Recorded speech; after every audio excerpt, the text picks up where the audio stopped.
Well, Trump said the US military campaign against the Houthis in Yemen has been very successful, and Pete Hegseth was very strong on this today, insisting that it is only going to get worse for the Houthis until they stop shooting at our ships. Whether it's underground facilities, weapons manufacturing, bunkers, troops in the open, air defense assets, we are not going to relent. And it's only to get more unrelenting until the Houthis declare they will stop shooting at our ships. And we've been very clear with the Iranians as well. They should not continue to provide support to the Houthis, and that message has been made very clear. So we have a lot more options and a lot more pressure to apply, and we know, because we see the reports, how devastating this campaign has been in them. And this comes after Donald Trump shared a video on his social media account of the US strike on Yemen, claiming that they will never sink our ships again. What do you make of the comments out of the White House today?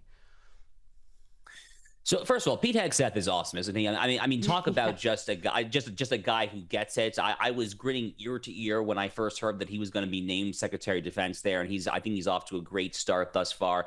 A guy who is really turning around the Pentagon. The Pentagon is a bureaucracy here in the United States that has been ailing, that has been hurting. They have suffered massive recruitment shortfalls over the past few years. There was a crisis of morale within the Pentagon, within the armed forces. Pete Hegseth is the perfect guy to turn this around. And I continue just to be deeply pleased with the job that he is doing. When it comes to the Houthi threat, specifically there, Donald Trump means what he says, and he's the kind of guy who, again, he's not mincing words. When he talks, he is also going to very much walk the walk. And, there's been something of a debate within certain pockets of let's call it the America First movement, the MAGA movement here, as to whether or not Donald Trump's strikes on the Houthis are consistent with his general foreign policy worldview, to which I emphatically answer, yes, I think it is deeply consistent there. It reminds me, frankly, of when he took out Qasem Soleimani, the arch IRGC Iranian terrorist, at the Baghdad, Iraq airport back in January of 2020. Donald Trump's foreign policy is very simple.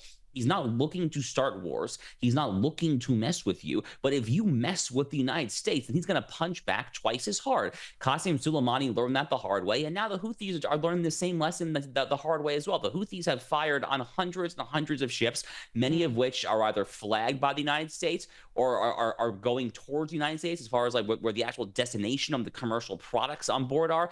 And this has a tangible effect on the American consumer, especially given all the trade war issues.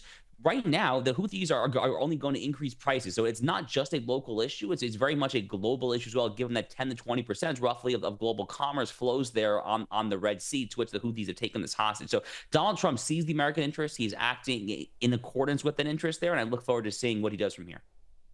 Well, on the global issues, the trade war between the US and China is on the verge of becoming even more hostile. Let's talk about those tariffs. Donald Trump's issued another threat to Beijing. Now, the president threatened an additional 50% tariffs on China. He said if China does not withdraw its 34% increase above their already long-term trading abuses by tomorrow, the United States will impose additional tariffs on China of 50% effective April 9th. Additionally, all talks with China concerning their requested meetings with us will be terminated. Negotiations with other countries, which have also requested meetings, will begin taking place immediately. I mean, Josh, wow. How do you see this playing out? As Trump mentioned there, it also comes after the White House said that 50 other nations have now reached out to negotiate with Donald Trump, but he's not backing down. Gabriella, I've been talking about this in my own show, the Josh Hammer Show. So I think a lot of people think of MAGA and America First as being an immigration-centric movement. And let's be very clear. I mean, it is. I am not disputing that premise there. When Donald Trump came down that gilded escalator back in the summer of 2015 at Trump Tower there, we all remember that speech talking about how Mexico sending rapists. I mean, there's been a lot of immigration focus to MAGA and President Trump's general political success going back over a decade now. Having said that, Donald Trump on a personal level, him as a man, you can go back 45, 50 years to find Donald Trump saying the stuff that he is still saying today about tariffs and about China in particular. He has always understood properly that China is America's #1 threat to the United States when it comes to geopolitics, when it comes to diplomacy, military, and yes, when it comes to the economy as well. There, he has always been a dissenter to his class, to his fellow ultra millionaires and billionaires when it comes to this idea that bringing China into the fold of Western style nations, when it comes to China's ascension to the World Trade Organization in 2001. Donald Trump dissented time and time and time again. He's been proven right because China has taken our manufacturing jobs here in the United States. They are manipulating our currency. They are hoarding all sorts of our very important equipment when it comes to the PPE, the personal protective equipment that we need at the beginning of the COVID-19 pandemic.